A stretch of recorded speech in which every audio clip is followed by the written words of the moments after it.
صرف نماز کے موقع پر اپنا پاجامہ، اپنی شلوار، اپنا پینٹ کو اوپر کرنا ضروری ہے، باقی عام حالات میں ہمارا پاجامہ، ہمارا پینٹ جو ہے ٹخنوں سے نیچے ہو، لٹک رہا ہو، کوئی بات نہیں ہے۔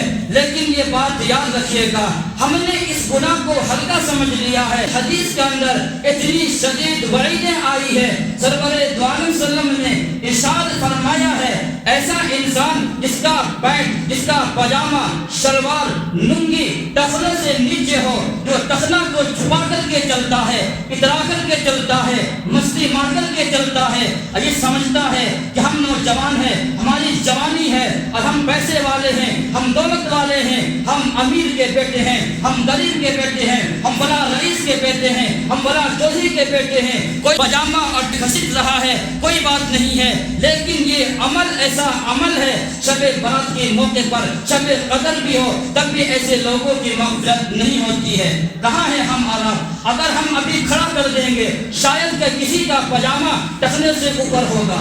کہاں گئے ہیں ہم؟ صرف ایک کانوں سے سن کر کے دوسرے کانوں سے نکال لیتے ہیں۔ جانتے ہیں کہ جمعہ کی تقریر تو رسمی تقریر ہے، کوئی رسمی تقریر نہیں ہے، تقریر نام ہے درد دل کا، واعظ نام ہے درد دل کا، ارے جمعہ کا خطبہ نام ہے درد دل کا۔ جو باتیں یہاں کہی جاتی ہے انہیں سنیے، اس پر عمل کیجیے کہ کیا بات کہی جا رہی ہے، ایسا ہے کہ نہیں ہے۔ آپ دیکھ لیجئے گا، ابھی نماز کے بعد اپنے نفس کا جائزہ کر لیجئے گا کہ میرا پانٹ کہاں ہے، میرا پاجامہ ٹخنے سے نیچے ہے یا نہیں ہے۔ اس کو ہم اور آپ ہلکا سمجھتے ہیں، یہ ہلکا گناہ ہے، لیکن تمہیں پتہ نہیں ہے شاید کہ یہی وہ گناہ ہے کہ جو گناہ آپ کو شب قدر کے اور شب برات کے موقع پر بھی مغفرت نہیں کرا سکتا ہے۔ یہ ایسے لوگوں کی مغفرت نہیں ہوتی۔ میرے بھائی، نوجوانوں، بزرگوں، ساتھیوں، میں آپ سے کہنا یہ چاہتا ہوں، اس گناہ کو چھوڑیے اور اس گناہ کو چھوڑنے کا اہتمام کیجیے، اس پر عمل کیجیے کہ آج سے الحمدللہ وکفی وسلام علی عبادہ الذین اصطفی، اما بعد اعوذ باللہ من الشیطان الرجیم، بسم اللہ الرحمن الرحیم، حامیم والکتاب المبین، انا انزلناہ فی لیلۃ مبارکہ انا كنا منذرين۔ اللهم صل على محمد وعلى آل محمد كما صليت على إبراهيم وعلى آل إبراهيم إنك حميد مجيد۔ اللهم بارك على محمد وعلى آل محمد كما باركت على إبراهيم وعلى آل إبراهيم إنك حميد مجيد۔ سامعین محترم، عزیز ساتھیوں، بزرگوں، اللہ رب العالمین نے ہم سب کو وقتاً فوقتاً کسی نہ کسی بہانے سے نوازنا چاہتے ہیں۔ انسان دنیا کے اندر آیا ہے، انسان گناہ بھی کرتا ہے، انسان نیکی بھی کرتا ہے، انسان عبادت بھی کرتا ہے، انسان تمام وہ کام بھی کرتا ہے جن کاموں سے منع فرمایا گیا ہے۔ اللہ رب العالمین کا خاص کرم ہے، فضل ہے کہ پروردگار عالم نے ہم سب کو قیمتی راتیں، قیمتی دن، قیمتی مہینوں سے نوازا ہے۔ چند دن کے بعد شب برات، جسے ہم ارات اپنی زبان میں کہتے ہیں، وہ دن بھی آنے والا ہے۔ اسی سلسلے میں چند باتیں آپ کے سامنے رکھیں گے۔ ہمیں اس عظیم رات میں کیا عبادات کرنی چاہیے، کیا کیا چیزوں سے بچنا چاہیے، ان تمام کاموں کو آپ کے سامنے رکھیں گے۔ آپ غور سے سنیں اور اس پر عمل کرنے کے ارادے سے بیٹھے۔ یہ مہینہ جو چل رہا ہے شعبان المعظم کا مہینہ ہے، اور اس مبارک مہینے کی عظمت یہ ہے، ہمارے آپ کے آقا جناب رسول اللہ صلی اللہ علیہ وسلم نے اس مبارک مہینے میں کثرت سے روزہ رکھا کرتے تھے۔ نقل کرنے والے صحابی نقل کرتے ہیں آپ اس قدر روزہ رکھا کرتے تھے کہ اس سے زیادہ کسی اور مہینے میں آپ کا یہ عمل نہیں تھا۔ معلوم یہ ہوا کہ شعبان کا مہینہ عظمت والا مہینہ ہے، لیکن ان میں بھی شعبان میں بھی 15ویں شب برات کی بات الگ ہے، اس کا تو کیا کہنا۔ شب برات کی حقیقت سے انکار نہیں کیا جا سکتا ہے۔ میں نے پچھلے سال بھی عرض کیا تھا کہ شب برات کی حقیقت ہے اور شب برات کا وجود ہے، اس کا انکار نہیں کیا جا سکتا ہے۔ ہمارے کچھ بھائی ایسے بھی ہیں جن کو حدیث کا علم نہیں لیکن حدیث کا دعویٰ کرتے ہیں، ان کا کہنا یہ ہے کہ شب برات بدعت ہے، کوئی چیز نہیں ہے، جاگنا بیکار قسم کی چیز ہے۔ تو میں انہیں یہ بات بتا دوں، شاید کہ آپ کو علم کا پتہ نہیں ہے، اس رات کی حقیقت ہے۔ اس رات میں سرور دو عالم صلی اللہ علیہ وسلم نے جاگنے کا اہتمام فرمایا ہے، عبادات آپ نے کی ہے، صحابہ کرام نے بھی اس پر عمل کیا ہے، ہمارے اکابر اور اسلاف کا بھی عمل رہا ہے، اس لیے اس رات کا انکار نہیں کیا جا سکتا ہے۔ ہمارے یہاں دو طبقے پائے جاتے ہیں، ایک طبقہ تو یہ ہے کہ شب برات کے موقع پر سب کچھ اس کے اندر جاری کر دیا، سب کچھ بڑھا دیا کہ اس رات سب کچھ کرنی چاہیے، اور ایک طبقہ وہ ہے کہ جو کچھ چیزوں کو نکال دیا، انکار کر دیا کہ اس رات میں نہیں کرنا چاہیے۔ لیکن اہل سنت والجماعت علماء دیوبند کا مسلک یہی ہے کہ اس حدیث سے جو ثابت ہے، جو چیزیں کرنے کی ہے انہیں کرنا چاہیے، اور جن چیزوں سے سرور دو عالم صلی اللہ علیہ وسلم نے منع فرمایا ہے اس سے رکنا چاہیے۔ اب آگے آئیے، شعبان کی 15ویں رات کے سلسلے میں حضرت عائشہ صدیقہ رضی اللہ تعالی عنہ فرماتی ہے کہ ایک رات میری آنکھ کھلی، میں نے بستر پر دیکھا تو حضور اقدس صلی اللہ علیہ وسلم موجود نہیں تھے۔ میں تلاش کے لیے نکلتی ہے، جاتی ہوں کہ حضور صلی اللہ علیہ وسلم کہاں گئے ہیں، رات کا وقت ہے، بستر پر آپ آرام نہیں فرما رہے ہیں۔ حضرت عائشہ صدیقہ رضی اللہ تعالی عنہا نے دیکھا آپ قبرستان جنت البقیع کے یہاں تشریف لے گئے ہیں، اور حضرت عائشہ صدیقہ رضی اللہ تعالی عنہا نے وہاں پہنچ گئی۔ آپ نے ارشاد فرمایا، عائشہ تمہیں معلوم نہیں ہے یہ کون رات ہے؟ یہ شعبان کی 15ویں شب ہے، شعبان کی 15ویں رات ہے، اور اس رات میں اللہ تعالیٰ بنو کلب کی بکریوں کے تعداد سے بھی زیادہ لوگوں کی مغفرت کر دی جاتی ہے، لوگوں کی بخشش کر دی جاتی ہے، یہ وہ عظیم رات ہے۔ حضرت علی رضی اللہ تعالی عنہ نے بھی ارشاد فرمایا کہ 15 شعبان کے رات میں عبادت کرنا ہے اور دن میں روزہ رکھنا ہے۔ ان تمام احادیث سے معلوم یہ ہوتا ہے کہ 15ویں شعبان کو، شعبان کی 15ویں تاریخ کو عبادت کا اہتمام کرنا چاہیے۔ پروردگار عالم جس کو جتنی توفیق دے اسی کے مطابق عبادت کرے، لیکن شب برات کے موقع پر کوئی خاص قسم کی عبادات نہیں ہے کہ انسان فلاں رکعت پڑھے، فلاں سورہ پڑھے، اتنی رکعت پڑھے، فلاں چیز کرے۔ حدیث کے اندر اس کا کوئی ثبوت نہیں ہے۔ اتنی بات ہے، عبادت کی رات ہے، انسان جو چاہے جس طریقے سے چاہے عبادت کر سکتا ہے، لیکن کوئی خاص عمل جس کو حضور نے کیا ہو، صحابہ کرام نے کیا ہو، تابعین نے کیا ہو، تبع تابعین نے کیا ہو، علماء کرام نے کیا ہو، اس کا کوئی ثبوت نہیں ہے، بلکہ اپنے انداز سے نفل چاہے تو نفل پڑھ لے، قرآن کریم کی تلاوت چاہے تو قرآن کریم کی تلاوت کر لے، ذکر کر لے، اذکار کر لے، تسبیحات کا اہتمام کر لے، اپنے حیثیت کے مطابق انسان جو چاہے جس طریقے سے چاہے عبادت کر سکتا ہے۔ کہ انسانوں کو اللہ تعالیٰ نے دن عطا فرمایا، لیکن جو مقام اور مرتبہ جمعہ کا ہے وہ مقام اور مرتبہ کسی اور دن کا نہیں ہے۔ اللہ رب العالمین نے مہینہ عطا فرمایا، لیکن جو مقام اور مرتبہ رمضان المبارک کے مہینے کی ہے وہ مقام اور مرتبہ کسی اور مہینے کی نہیں ہے۔ پروردگار عالم نے انسانوں کو بہترین راتیں عطا فرمائی ہے، لیکن جو شب قدر، شب برات کی جو راتیں ہیں اس سے بڑھیا، اس سے بہتر کوئی رات نہیں ہے۔ مسجدیں بہت ساری ہے، لیکن جو مسجد نبوی کا مقام ہے، جو مسجد حرام کا مقام ہے، جو مسجد اقصی کا مقام ہے، وہ کسی اور کا مقام نہیں ہے۔ اسی طریقے سے جو ہے راتوں میں راتیں بہت ہے، لیکن شب برات اور شب قدر کی بات الگ ہے۔ یہ رات عظمت والی رات ہے، یہ رات عبادت والی رات ہے، یہ رات گناہوں سے معافی مانگنے کی رات ہے، یہ رات عافیت مانگنے کی رات ہے۔ انسان ان راتوں میں خصوصی طور پر دعا کا اہتمام کرے۔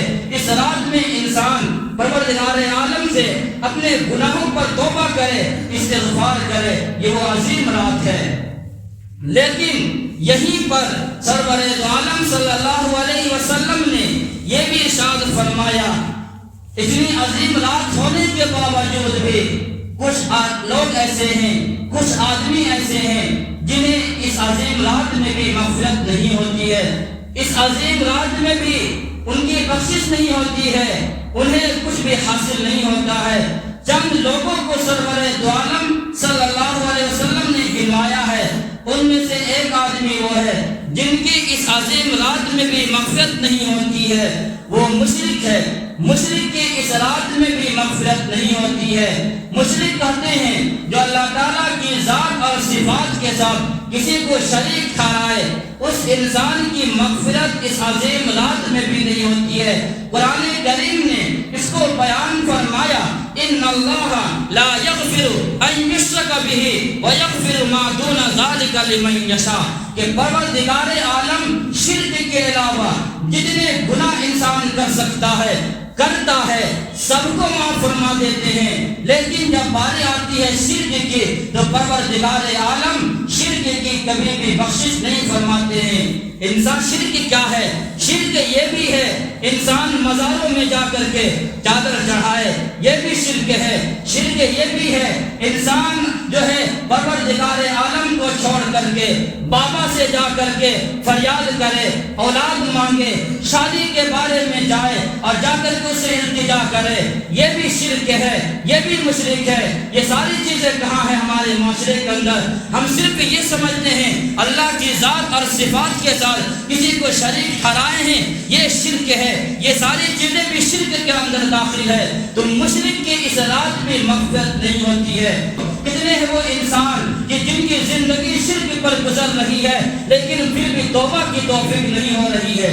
کہاں سے توبہ کی توفیق ہوگی؟ انسان گناہ کو گناہ سمجھتا ہے، پھر توبہ کی توفیق ملتی ہے، لیکن ایک انسان گناہ کو نیکی سمجھ کر کرتا ہے، عبادت سمجھ کر کرتا ہے، اسے ہدایت نہیں ملتی ہے، اسے توبہ کی توفیق نہیں ملتی ہے۔ تو پہلا انسان جس کی مغفرت اس رات نہیں ہوتی ہے وہ مشرک ہے۔ دوسرا وہ انسان جس کی اس رات مغفرت نہیں ہوتی ہے، بخشش نہیں ہوتی ہے، وہ کون انسان ہے؟ وہ منحوس انسان کون ہے؟ وہ ماں باپ کا نافرمان ہے۔ جو انسان ماں باپ کا دل توڑنے والا ہو اسے بھی اس عظیم رات میں مغفرت نہیں ہوتی ہے، بخشش نہیں ہوتی ہے، چاہے وہ کچھ بھی کر لے، دعویٰ اس کا کچھ بھی ہو، لیکن فرمان مصطفیٰ یہی ہے، قول مصطفیٰ یہی ہے، احادیث مبارکہ یہی کہتی ہے، ایسا انسان جو ماں باپ کو دل دکھانے والا ہو، ماں باپ کو ستانے والا ہو، ماں باپ کو مارنے والا ہو، ماں باپ کو دھکا دینے والا ہو، ماں باپ سے اچھے انداز سے پیش نہ آتا ہو، ماں باپ کو گالیاں دیتا ہو، ماں باپ کو تکلیفیں پہنچاتا ہو، ماں باپ کو اذیت پہنچاتا ہو، ایسا انسان، ایسا نوجوان، ایسے لوگ کی اس رات بھی مغفرت نہیں ہوتی ہے۔ یہ عظیم رات میں بھی ایسے انسان محروم ہو جاتے ہیں۔ انسان اس گناہ کو ہلکا گناہ سمجھتا ہے۔ اس دنیا میں آنے کا جو سبب بنا ہے ماں باپ، اسے انسان بھلا بیٹھتا ہے، اس کی کوئی قدر نہیں کرتا ہے۔ اس سے بات کرنا اپنے آپ کو یہ سمجھتا ہے ہم کس سے بات کر رہے ہیں، نہ بات کرنے کا سلیقہ ہے، نہ بولنے کا سلیقہ ہے، نہ ماں باپ کا احترام ہے، نہ ماں باپ کی خدمت ہے، کچھ بھی نہیں ہے۔ ایسے انسان کے اس رات میں مغفرت نہیں ہوتی ہے۔ یہاں پر یہ بات سمجھنے کی ہے، جو یہ رات مغفرت نہیں ہوتی ہے اور بخشش نہیں ہوتی ہے، وہ صرف ہلکی سی بات تو ہر گھر میں کچھ نہ کچھ بات ہو جایا کرتی ہے، وہ مراد نہیں ہے، بلکہ ماں باپ کو دل دکھانے والی بات مراد ہے۔ یعنی اتنا ستایا ہو کہ ماں باپ کے دل کو چھلنی کر دیا ہو، ایسا انسان کی مغفرت نہیں ہوتی ہے۔ ورنہ معمولی سی بات تو ہر گھروں میں ہو جایا کرتی ہے، وہ معمولی بات مراد نہیں ہے۔ ایسے لوگوں کی مغفرت نہیں ہوتی ہے۔ انسان سمجھے، سوچے، اپنے گریبان پر جھانک کر کے دیکھے، کہیں ہمارے ماں باپ تو ہم سے ناراض تو نہیں ہے، کہیں ہماری ماں تو ہم سے جو ہے شکوہ شکایت تو نہیں کر رہی ہے، کہیں ہمارے ماں باپ تو ہم سے گلہ نہیں کر رہے ہیں، کہیں ہمارے ماں باپ تو ہمارے لیے بد دعائیں تو نہیں کر رہے ہیں۔ انسان سوچے، اگر زندہ ہے انہیں جا کر کے منا لے، ان کی جا کے خدمت کر لے اور ان کو یہ کہہ لے، اور اگر زندگی کے اندر نہیں ہے، دنیا سے چلے گئے ہیں، آپ سے ناراض ہو کر کے گئے ہیں، پھر ان کے قبرستان میں جائے، ان کے لیے دعائیں خیر کرے، ان کے لیے دعائیں مغفرت کرے۔ اس کے ذریعے سے بھی پروردگار عالم کی ذات سے امید کی جا سکتی ہے کہ پروردگار عالم آپ کے گناہوں کو معاف فرما کر کے آپ کو بھی اس مبارک رات کی جو برکتیں ہیں آپ کو بھی مل جائے گی۔ تو یہ دو انسان ہوئے۔ تیسرا انسان جس کی اس عظیم رات میں بھی مغفرت نہیں ہوتی ہے، وہ انسان ہے جو کینہ پرور ہو، جس کے دل میں ہر وقت کینہ رہتا ہے، جس انسان کو بھی دیکھتا ہے اس کے دل کے اندر بغض ہے، عداوت ہے، نفرت ہے، وہ کسی انسان کو دیکھنا نہیں چاہتا ہے، کسی کو دیکھنا پسند نہیں کرتا ہے، ہر وقت وہ جل رہا ہے، حسد کے اندر ہے، ہر وقت وہ بے چین ہے، گھبراہٹ کے اندر ہے، فلاں آدمی مالدار ہو گیا، کیسے ہو گیا، فلاں آدمی ہم سے آگے بڑھ گیا، کیسے بڑھ گیا ہے، ہر وقت وہ بے چین رہ رہا ہے، ہر وقت اس کے اندر کینہ ٹپک رہا ہے۔ ایسے لوگوں کے بھی اس رات مغفرت نہیں ہوتی ہے۔ یہ تین آدمی ہوئے۔ چوتھا آدمی وہ ہے کہ جنہیں اس عظیم رات میں مغفرت نہیں ہوتی ہے۔ وہ انسان کون ہے؟ جو قتل کرنے والا ہے۔ قاتل کی بھی اس رات مغفرت نہیں ہوتی ہے۔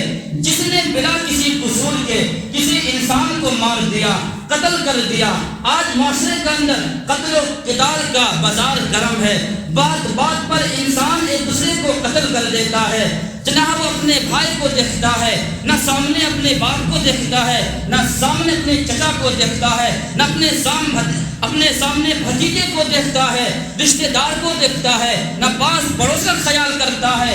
بس اسے غصہ آیا، اسے کچھ بات نہ انبن ہوئی، اس نے فوراً اٹھایا، اسے مار دیا کہ ہم سے بڑا بہادر کوئی نہیں ہے۔ تو ایسا انسان سمجھ لے، جو انسان قاتل ہو، قتل کرنے والا ہو، ان لوگوں کی بھی اس عظیم رات میں، شب برات کی رات میں بھی مغفرت نہیں ہوتی ہے۔ یہ چار قسم کے لوگ ہوئے۔ پانچواں انسان وہ ہے جنہیں اس عظیم رات میں مغفرت نہیں ہوتی ہے۔ وہ انسان ہے جس کا پاجامہ، شلوار یا لنگی ٹخنوں سے نیچے ہو۔ ایسے انسان کی بھی اس عظیم رات میں مغفرت نہیں ہوتی ہے۔ ہم اور آپ لوگوں نے یہ سمجھ لیا ہے کہ صرف نماز کے موقع پر اپنا پاجامہ، اپنی شلوار، اپنا پینٹ کو اوپر کرنا ضروری ہے، باقی عام حالات میں ہمارا پاجامہ، ہمارا پینٹ جو ہے ٹخنوں سے نیچے ہو، لٹک رہا ہو، کوئی بات نہیں ہے۔ لیکن یہ بات یاد رکھیے گا، ہم نے اس گناہ کو ہلکا سمجھ لیا ہے۔ حدیث کے اندر اتنی شدید وعیدیں آئی ہے، سرور دو عالم صلی اللہ علیہ وسلم نے ارشاد فرمایا ہے، ایسا انسان جس کا پینٹ، جس کا پاجامہ، شلوار، لنگی ٹخنوں سے نیچے ہو، جو ٹخنا کو چھپا کر کے چلتا ہے، اترا کر کے چلتا ہے، مستی مار کر کے چلتا ہے، اور یہ سمجھتا ہے کہ ہم نوجوان ہیں، ہماری جوانی ہے اور ہم پیسے والے ہیں، ہم دولت والے ہیں، ہم امیر کے بیٹے ہیں، ہم غریب کے بیٹے ہیں، ہم بڑا رئیس کے بیٹے ہیں، ہم بڑا چودھری کے بیٹے ہیں، کوئی بات نہیں ہے۔ پاجامہ اور نیچے جو ہے گھسٹ رہا ہے کوئی بات نہیں ہے، لیکن یہ عمل ایسا عمل ہے شب برات کے موقع پر شب قدر بھی ہو تب بھی ایسے لوگوں کی مغفرت نہیں ہوتی ہے۔ کہاں ہے ہم آرام؟ اگر ہم ابھی کھڑا کر دیں گے شاید کہ کسی کا پاجامہ ٹخنے سے اوپر ہوگا۔ کہاں گئے ہیں ہم؟ صرف ایک کانوں سے سن کر کے دوسرے کانوں سے نکال لیتے ہیں۔ جانتے ہیں کہ جمعہ کی تقریر تو رسمی تقریر ہے، کوئی رسمی تقریر نہیں ہے۔ تقریر نام ہے درد دل کا، واعظ نام ہے درد دل کا، ارے جمعہ کا خطبہ نام ہے درد دل کا۔ جو باتیں یہاں کہی جاتی ہے انہیں سنیے، اس پر عمل کیجیے کہ کیا بات کہی جا رہی ہے، ایسا ہے کہ نہیں ہے۔ آپ دیکھ لیجئے گا، ابھی نماز کے بعد اپنے نفس کا جائزہ کر لیجئے گا کہ میرا پانٹ کہاں ہے، میرا پاجامہ ٹخنے سے نیچے ہے یا نہیں ہے۔ اس کو ہم اور آپ ہلکا سمجھتے ہیں، یہ ہلکا گناہ ہے، لیکن تمہیں پتہ نہیں ہے شاید کہ یہی وہ گناہ ہے کہ جو گناہ آپ کو شب قدر کے اور شب برات کے موقع پر بھی مغفرت نہیں کرا سکتا ہے۔ یہ ایسے لوگوں کی مغفرت نہیں ہوتی۔ میرے بھائی، نوجوانوں، بزرگوں، ساتھیوں، میں آپ سے یہ کہنا یہ چاہتا ہوں، اس گناہ کو چھوڑیے اور اس گناہ کو چھوڑنے کا اہتمام کیجیے، اس پر عمل کیجیے کہ آج جو بات آئی ہے، آج آپ نے جو کہا ہے، اگر معلوم نہیں تھا معلوم ہوا، اگر پہلے سے معلوم تھا، آج ارادہ کر کے اٹھے کہ آج کے بعد خود بھی اور جس نوجوان کو بھی دیکھیں گے کہ جس کا پینٹ جو ہے ٹخنا سے نیچے ہوگا اسے منع کریں گے، اسے روکیں گے، انہیں سمجھائیں گے۔ اللہ کے نبی نے فرمایا جتنا حصہ ٹخنوں سے نیچے لٹک رہا ہوتا ہے اتنا حصہ جہنم کی آگ میں جلے گا۔ یہ فرمان میرا نہیں ہے، یہ فرمان ان کا ہے کہ ہمیں اور آپ کو جس روزے پر جانے کی تمنا ہے اس آقا کا فرمان ہے، یہ فرمان ہمارا نہیں ہے، یہ فرمان ان کا ہے جس کے دن کو آپ بھی مانتے ہیں، جس کے دن کو ہم بھی مانتے ہیں، یہ ان کا فرمان ہے، یہ فرمان میرا نہیں ہے، یہ فرمان مکی مدنی تاجدار مدینہ کا ہے۔ اس لیے نوجوانوں، بزرگوں، تمام حضرات سن لے، کان کھول کر کے سن لے کہ انشاءاللہ آج کے بعد جو بھی پہنیں گے اوپر رکھیں گے۔ یہ 5 قسم کے لوگ ہوئے، چھٹا انسان وہ ہے جنہیں اس رات مغفرت نہیں ہوتی ہے، وہ شرابی ہے، شراب پینے والا، شراب پینے کا جو عادی ہے انہیں بھی اس عظیم رات میں مغفرت نہیں ہوتی ہے۔ پروردگار عالم نے ایسے لوگوں کی اس عظیم رات میں بھی مغفرت کے دروازے کو بند کر دیا ہے۔ آج پورا کا پورا معاشرہ، آج پورا کا پورا جو مسلم گھرانہ، مسلم نوجوان ہو، پورا کا طبقہ آج جو ہے اس گناہ کے اندر نظر آ رہا ہے۔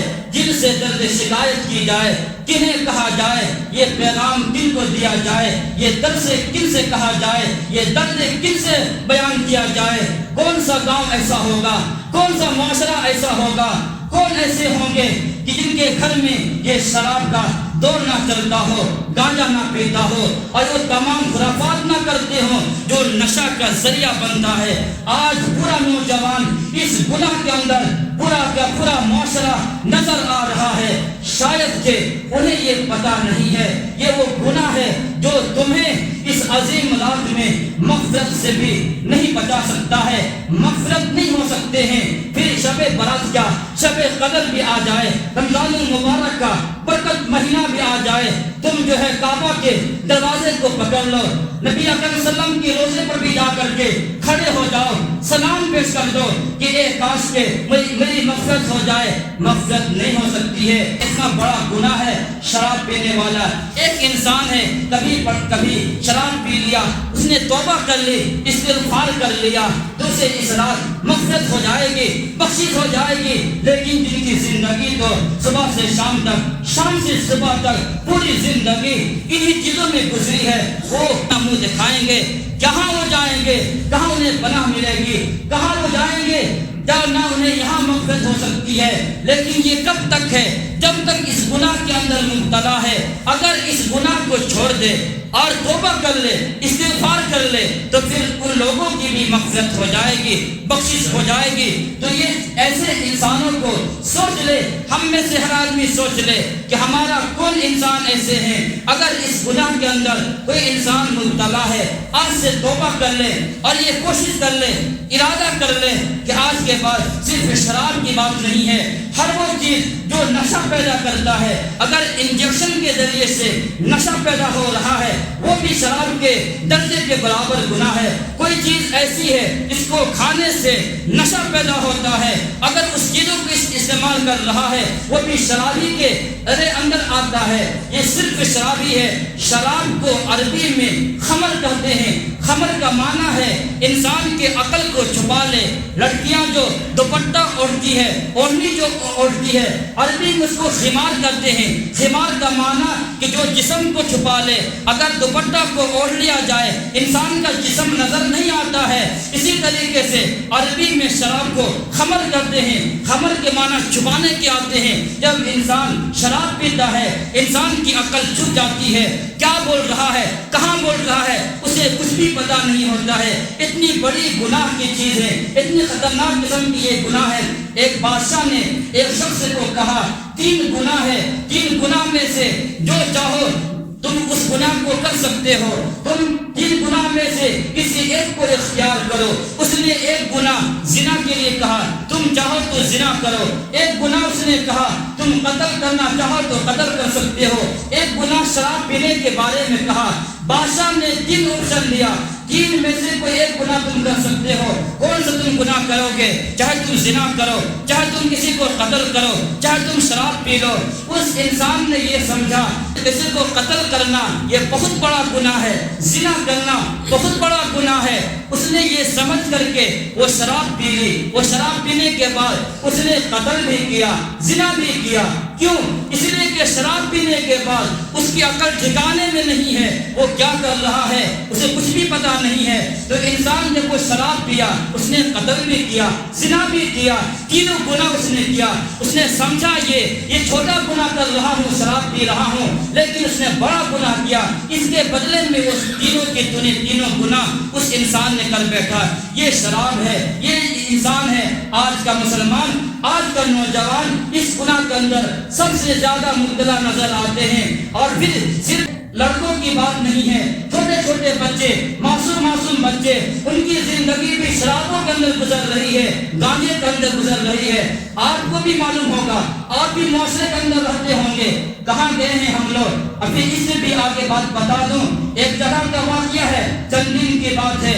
ایک لڑکی، مسلمان لڑکی کہیں پر اسپیچ دینے کے لیے کہیں گئی، وہاں پر لڑکیوں کو سمجھانے کے لیے گئی۔ اس لڑکی نے مخاطب کرتے ہوئے تمام لڑکیوں سے اس نے جو بات کرنی تھی وہ بات کہی کہ نمازیں پڑھنا، فلاں باتیں، لیکن وہاں کا ایک مسلم نے اس لڑکی سے جو اسپیچ دینے کے لیے گئی تھی کہا آپ نے ٹھیک بات کہی ہے، لیکن ذرا ان لڑکیوں کو یہ کہہ دے یہ سگریٹ نہ پیے، ذرا انہیں یہ بھی بتا دے یہ گانجا نہ پیے۔ کہاں ہے ہمارا نوجوان، کہاں ہے ہمارے مسلمان؟ صرف لڑکے تک یہ بات نہیں ہے، ہماری لڑکیاں بھی سگریٹ پیتے ہوئے نظر آ رہی ہے، گانجا پیتے ہوئے نظر آ رہی ہے، شرابیں پیتے ہوئے نظر آ رہی ہے۔ اس کے ذمہ دار کون ہوں گے؟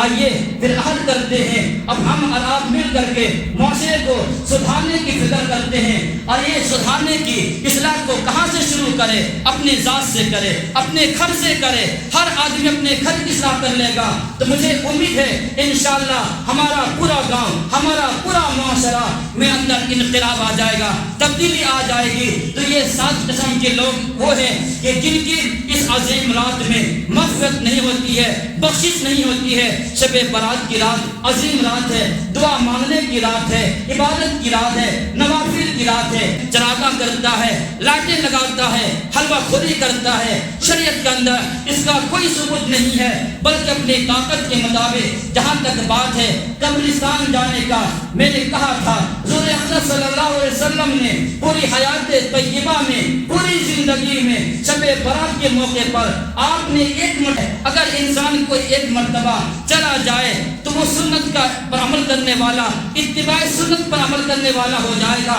لیکن اس کا اہتمام کرنا، دوست احباب کے ساتھ قبرستان جانا، یہ شریعت کے اندر کوئی ثبوت نہیں ہے۔ ایک مرتبہ ہے، 1-2 مرتبہ انسان زندگی میں چلا جائے کوئی بات نہیں ہے، لیکن اس کا اہتمام نہیں کرنا چاہیے۔ یہ چند باتیں تھی، اور اس عظیم رات میں انسان نوافل کا اہتمام کرے، اپنے گھروں میں کرے، زیادہ بہتر ہے انسان اپنے نوافل کے اہتمام گھروں میں کرے، اور اگر گھروں کے اندر دقت ہے، پریشانی ہے، مسجدوں میں آئے، ایک عبادت کرے، لیکن عظیم رات میں کوئی گناہ کے کام نہ کرے۔ براہ کرم میں آپ سے یہ بات کہہ دوں، اس عظیم رات میں انسان اگر نیکی کم سے کم کرے کوئی بات نہیں ہے، لیکن گناہ کبھی بھی مت کیجیے گا۔ اس عظیم رات میں انسان نیکی زیادہ بھی کر لے لیکن گناہ اس سے بھی زیادہ کر لیتا ہے، اس لیے نیکی اگرچہ تھوڑی ہو لیکن اس رات گناہ سے بالکل بچنے کا اہتمام کرے۔ ہمارا دستور یہ ہے، ہماری عادت یہ ہے، ہم رات میں جاگتے تو ضرور ہے لیکن ہماری راتیں کہاں گزرتی ہے؟ کسی انسان کا موبائل میں گزر رہی ہے، کسی انسان کی شب برات کی رات اسٹیٹس لگانے میں گزر رہی ہے، اسٹیٹس دیکھنے میں گزر رہی ہے، سوشل میڈیا کو دیکھنے میں گزر رہی ہے، میچ دیکھنے میں گزر رہی ہے، ایک دوسرے سے گپ شپ میں گزر رہی ہے۔ تو ایسی رات میں کیا فائدہ ہے جاگنے کا؟ کیا فائدہ آپ کو بتائیے؟ اس عظیم رات میں جاگنے کا کیا فائدہ ہے؟ جاگنے کا مقصد عبادت ہے۔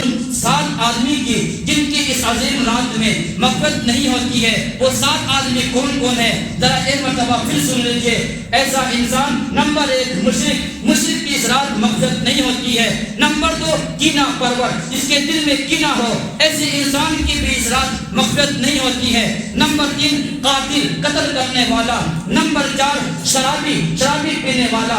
نمبر 5 ایسا انسان جو ماں باپ کا نافرمان ہو، اور نمبر 6 ایسا انسان جو ہے جس کا پاجامہ یا شلوار ٹخنوں سے نیچے لٹکانے والا ہو۔ یہ ایسے انسان ہیں جنہیں اس رات مغفرت نہیں ہوتی ہے۔ پروردگار اس عالم سے دعا فرمائے، پروردگار عالم ہمیں اور آپ کو ان لوگوں سے بچائے، اور جو لوگ اس کاموں کے اندر ملوث ہے پروردگار عالم انہیں ہدایت دے، صراط مستقیم عطا فرمائے۔ پروردگار عالم ہمیں بھی اور آپ کو بھی اس مبارک رات میں عبادت کرنے کی توفیق عطا فرمائے، اور اگلا دن روزہ رکھنے کا بھی اہتمام کر لے۔ مستحب روزہ ہے، نفل روزہ ہے، جس کا جی چاہے رکھ لے، جینا چاہے نہ رکھے، لیکن روزے کا اہتمام کر لینا چاہیے۔ شیخ الحدیث مولانا سرفراز صدر رحمۃ اللہ علیہ بڑے عالم گزرے ہیں، ان کی حالات زندگی میں لکھا ہے کہ وہ اپنے شعبان کی 15ویں تاریخ کو وہ اپنے گھر میں رو رہے تھے، ان کے بچہ داخل ہوا، ابا کیا بات ہے، آپ کیوں رو رہے ہیں؟ کیا ہم سے کوئی شکایت ہے؟ کیا بات ہے، آپ کیوں رو رہے ہیں؟